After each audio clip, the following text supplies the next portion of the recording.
Welcome. My name is Ana Mateos, and I'm going to present, together with my colleague Diana Zambelloni, the first discussion of the morning. For it, we have Elisa Valero, joining from Granada, and Angela Doiber from Zurich. For those who couldn't go through the bios, we're going to do a short presentation about them. Now I'm going to introduce the other guest of this debate, Elisa Valero. Elisa Valero is a Spanish architect, and we could say she is an innovator because of the way she uses and reinvents common construction techniques and materials. She engages with every aspect of the architectural process, from idea to manufacture to site assembly. Her work is defined by material simplicity and economy of means in order to reach internal spatial quality. She has a radical approach in terms of sustainability that she expresses, giving new form to new materials in order to maximize the efficiency of the building. Thank you very much. It's a pleasure. It's a real honor to be here. I feel very grateful because of being here. And thank you, Paolo, for sharing your vision and for inviting us to be here with you. I especially admire all these architects we are today sharing this day, and I think it's a very good opportunity. I'm going to talk about the future. I'm going to talk about something that for me is my passion. I am going to talk about architecture and the future of the architecture. I want to talk about from now on what is going to happen. And I think that it's very clear that the planet needs us. And also it's very clear that architects, engineers, and everyone working in the built environment are to blame for some of the damage caused to this planet, to our planet.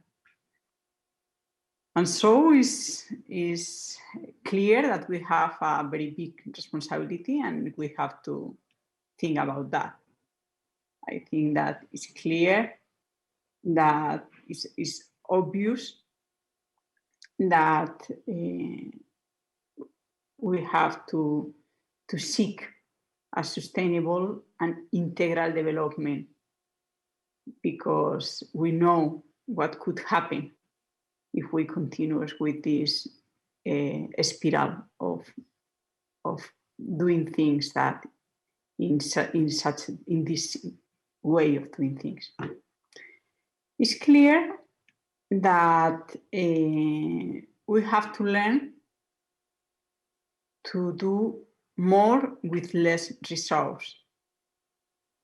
I think it was very interesting. A long time ago, I started my first work was in Mexico, when I was doing this restoration of a work of Felix Candela, just 5 centimeters of concrete to build more than 1,700 square meters of shell.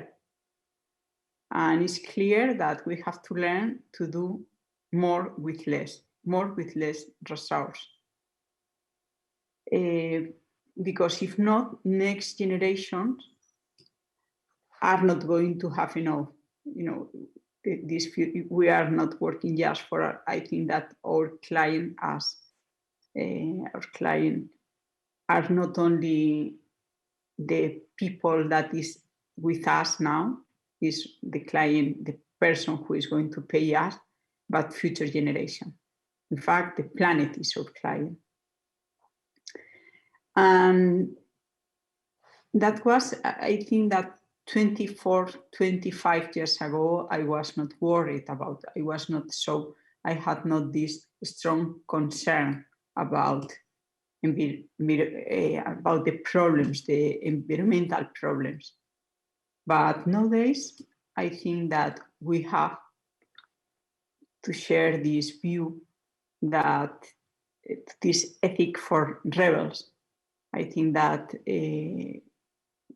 each of us, from our point of view, from our work, from is every one of us has to be involved in this trying to change things, in this trying to change this culture of habitat. To me, was a very high impact. The film, The Self of the Earth, the Salgado, and how he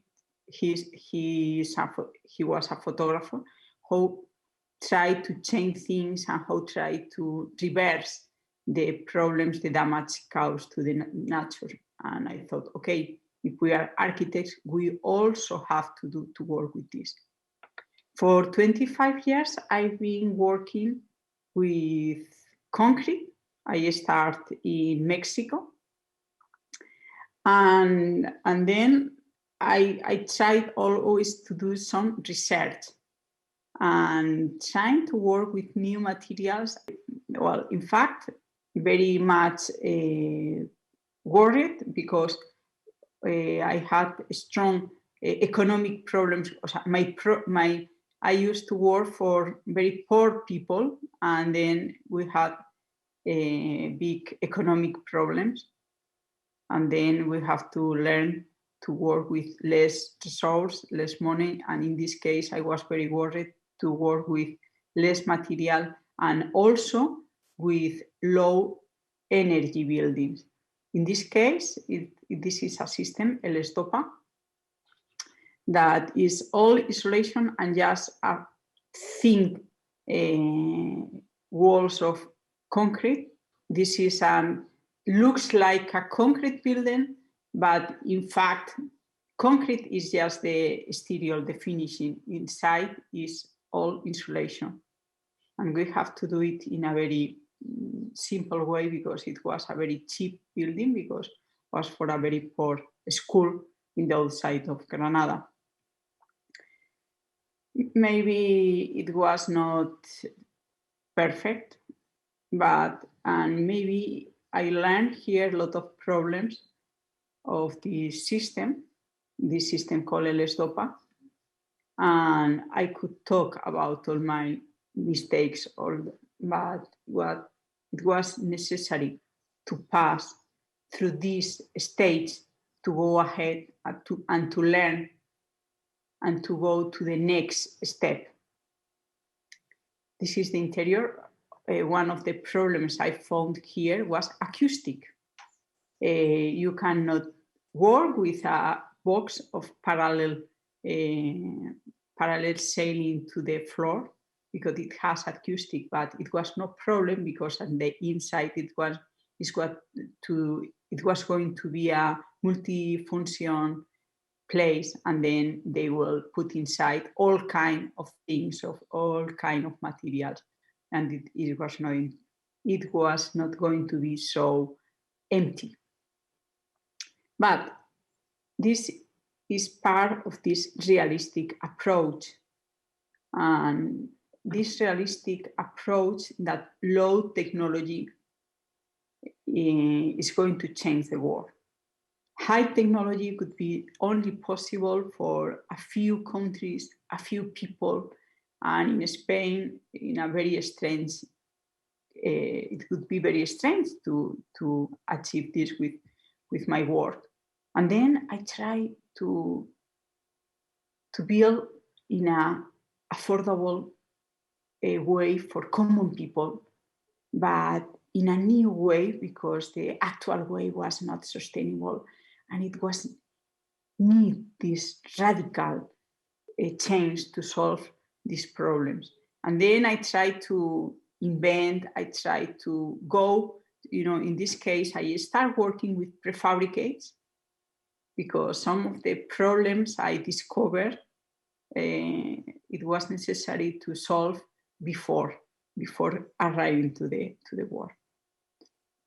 And also, working with this idea that not only the concrete, the material was important, but also, as Angela said very well, beauty and light working with this material and working with this light was important. Next step was to do this chart with small, very small and very simple, also with this low cost, but here we worked very strong with the idea, we work with acoustics. And as you can see here, we study with this, we did a very strong study on acoustic to design, not to change the material because it were very poor, but to change the shape to achieve the real good acoustic. And that was and we solved the problem like this. In this case, we got a very high insulation in the roof to get this. Also, it was 400,000 euros to build this church. It was the first time I used fiber reinforced concrete for doing this, some of these pieces, that because of the problem of being so near the sea. And then I start to discover, to learn, to go also to find here new problems, and also to work with engineers.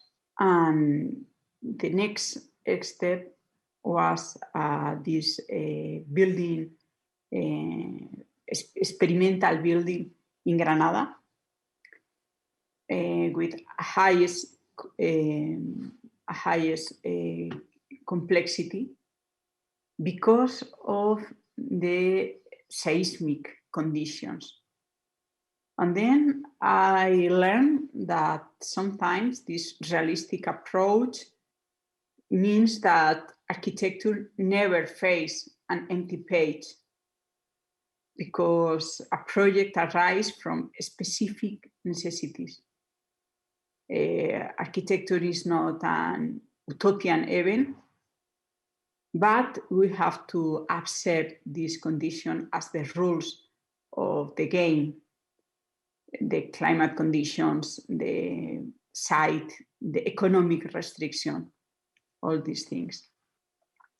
Also, we were trying to improve and trying to learn from my own mistakes. When something is done, when you go away the first time, it's very, well, it's difficult to find that everything goes perfect. That's not true. I think that it would be very interesting, but this is not the moment for sure, to talk about all the mistakes of this experience of exploring new ways. All the times I learned, and how I did learn to go ahead, to change, to improve all this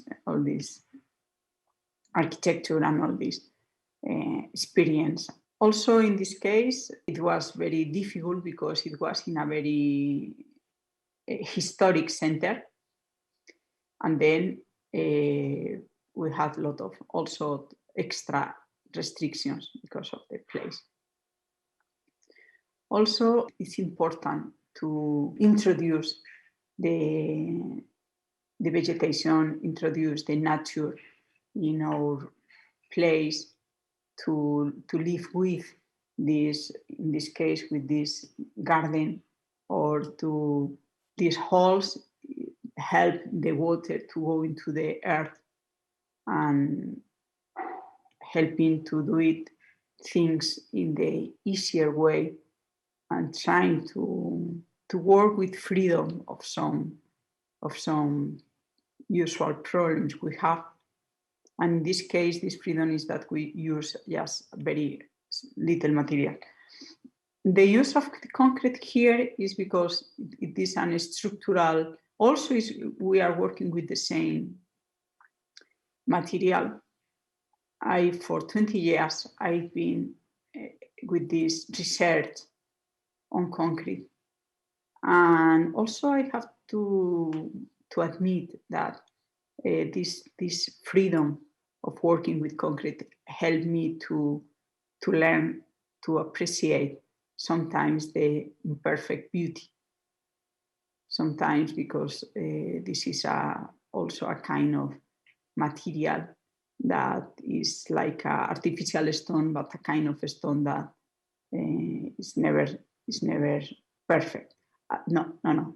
It's never perfect in Spain when you work with this low cost, but you have to accept this and just to work with the texture and also with the material. We assume also something that I think that is interesting, this intellectual freedom, also in this way of working in a non-conventional way. I am convinced of this idea of working with less material. I am convinced of doing in a new way, of exploring, of this risk, because I think that architecture is a very risky work, but sometimes to work in non-conventional is quite a little bit dangerous. Well, this freedom I'm talking is to propose new alternatives to build the future. And I'm afraid that I cannot say I have a solution. No, for sure not. For sure, this is not the solution. For sure, we have to open new ways, and for sure. But what is very clear to me is that we must be engaged with this research, with looking for, with opening. We cannot feel comfortable with the way we are working because at the moment it's not efficient, it's not sustainable, and at the moment we have to change a lot of things.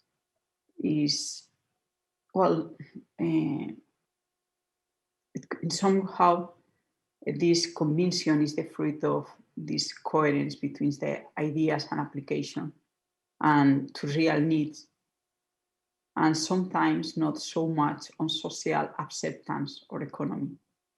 And the next step that is in what I am now so much engaged is working with prefabrication, because I thought it was more efficient, and I thought it could be also a way of working with new materials and to save resources.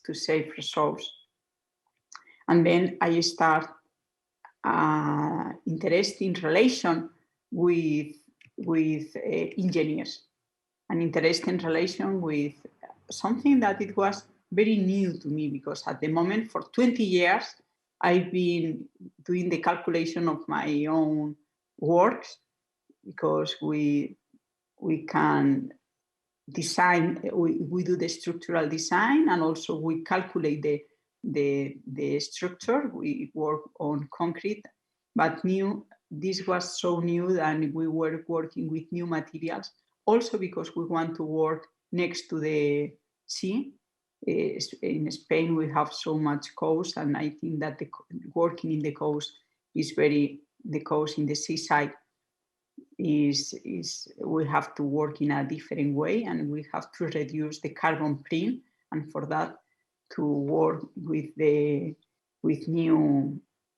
materials. And in this case we design an pavilion in the port of Motril without iron. Well, not totally without iron, because we have not achieved yet the dry joints, and that's why we have these connectors.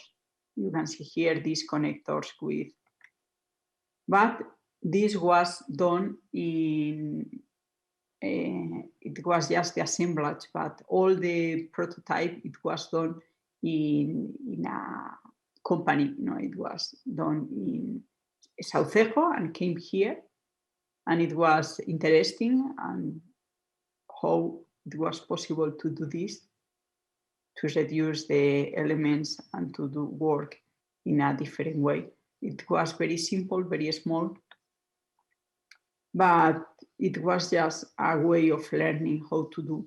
And most important, to discover what we have to change.